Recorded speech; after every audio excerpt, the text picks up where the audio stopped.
Sir இப்போ வந்து மொழி பிரச்சனை தொடர்பாக கமலஹாசனோட ஸ்டாண்ட் எப்படி சார் பார்க்குறீங்க? கமலஹாசன் ஸ்டாண்ட் வந்து அது வந்து ஒரு திரையுலக நிகழ்ச்சி. முதல்ல அவர் எதுக்காக அப்படி சொன்னார்ன்னு எனக்கு தெரியல. ரெண்டாவது, தமிழ் வந்து ஒரு மூத்த மொழி, இல்லைன்னு சொல்லலை. ஆனால் தமிழிலிருந்து வந்ததுக்கான ஆதாரம் அவர்கிட்ட இருக்கான்னு சொல்லி நான் ஆராய்ச்சியாளரும் இல்லைன்னு சொல்லிட்டார். I am not a historian சொல்கிறார். அப்படி இருக்கும்போது அந்த கருத்தை பதிவு செய்வதற்கு காரணம் புரியல.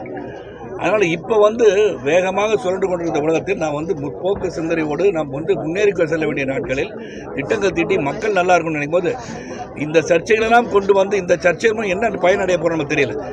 கர்நாடகத்தில் நம்மளுக்கு ஒரு பெரிய பிரச்சனையை வந்து உருவாக்குறதுக்கு வந்து ஒரு அவருடைய சொல் வந்துருச்சு இல்லையா? அது தேவையான நான் முதல்ல யோசனை பண்ணி பார்ப்பேன். இப்போ இங்கே தமிழ் பற்று கொண்டவர்கள் இதை பற்றி ஒரு கருத்து இது வரைக்கும் சொன்ன மாதிரி தெரியல எனக்கு.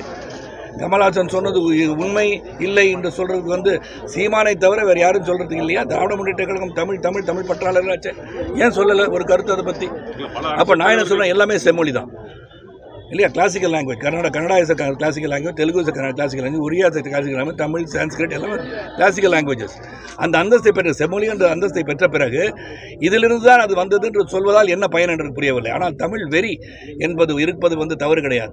ஆனால் பிற மொழி இதிலிருந்து தான் வந்தது என்று சொல்வதற்கு ஆராய்ச்சியாளர்கள் சொல்ல வேண்டும். அது இருக்கான்னு முதல்ல பார்த்துட்டு சொல்லணும். நம்ம வந்து மூத்த மொழி தான் நான் இல்லை நான் சொல்ல 4000 ஆண்டுகள் 5000 ஆண்டுகள், சீமான் 50000 ஆண்டுகள்னு சொல்லிட்டார். ஸோ அப்படிலாம் இருக்கும்போது இருக்கலாம், எங்கேருந்து வந்ததுன்னு சொல்ல முடியுமா? அதான் அவர் சொன்னது வந்து எதுக்காக சொன்னார் எனக்கு புரியல. அதில் எதோ உள்ளர்த்தம் இருக்கா உள்கருத்து இருக்கா தெரியல. ஒரு படம் ஓடுறதுக்காக சொன்னார் என்னன்னு தெரியல.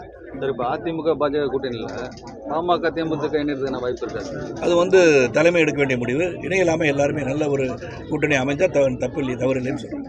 கூட்டணி விவகாரத்தில் பாஜக பிற கட்சிகளை மிரட்டுதுன்ற குற்றச்சாட்டு இருக்கு சார். இப்போ பாமக தொடர்ந்து பார்த்தீங்கன்னா இப்போ ஒரு 2-3 பாமகவோட பிரிவு காரணமே பாஜக குற்றச்சாட்டு வருது. நீங்கள் வந்து ப்ரூவ் பண்ணி நீங்கள் பத்திரிகையாளர்கள் நான் இன்வெஸ்டிகேஷன் ரிப்போர்ட்டர் நீங்கள் இன்வெஸ்டிகேட் பண்ணி என்னது உண்மை நீங்கள் உலகத்துக்கு தெரிவிச்சா நல்லா எனக்கு தெரியாது. நீங்கள் என்ன கேட்கக்கூடாது. பாமகக்குள்ள நடக்கிற பிரிவினைக்கு பாஜக தான் காரணம் அப்படின்னு இல்லை, அவங்க 2 பேரும் வந்து ஒற்றுமையாக இருக்கணும்னு நான் நினைக்கிறேன். நான் எந்த இயக்கத்தை வந்து உடைப்பதற்கு வந்து யாரும் நினைக்க மாட்டாங்க. அவங்க அப்பாவுக்கும் மகனுக்கும் உள்ள பிரச்சனை வந்து சுமூகமாக, ஏன்னா தந்தையும் மகனும் என்றும் ஒன்றாக இருக்க வேண்டும் நினைப்பவன் நான். அதில் எந்த ஒரு கருத்து வேறுபாடிலும் கொஞ்சம் சீக்கிரமாக வந்து கலைஞ்சு எடுத்துட்டாங்கன்னா அந்த இயக்கத்திற்கு அது நல்லதுன்னு நான் நினைக்கிறேன். அதுக்கப்புறம் யார் கூட கூட்டணி வைக்கிறாங்க, அது அடுத்த கட்டம். என்னை பொறுத்தவரை ஒற்றுமையாக இருக்கணும் எல்லாரும் நினைக்கிற போது எதற்காக அதுவும் ஃபாதர் அண்ட் சன் ஃபைட்டுன்றது எனக்கு வந்து மனசில் கொஞ்சம் கஷ்டமாக இருக்கும். ஏன்னா தமிழ்நாட்டையும் தெரியும், எனக்கு அவரையும் தெரியும்.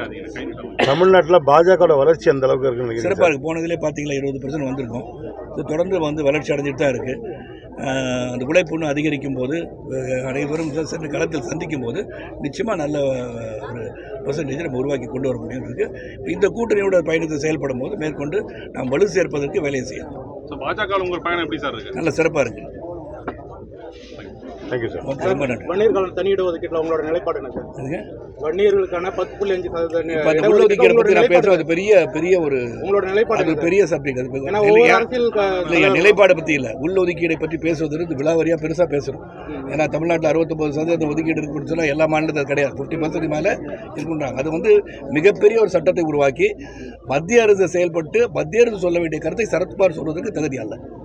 அரசியல் தலைவராக இருக்கலாம். ஆனால் ஒட்டுமொத்த தேசத்தை நான் பார்த்து எப்படி அவங்க செயல்பட வேண்டும், என்ன மாதிரி பாலிசி எடுக்கணும், ஒதுக்கீடுல எடுக்கணுன்றதை அவங்க டிசைட் பண்ணணும். We cannot be giving a statement. சும்மா வந்து கமலஹாசன் மாதிரி ஸ்டேட்மெண்ட் கொடுத்துட்டு போகிறது நான் இல்லை. ரொம்ப நன்றி.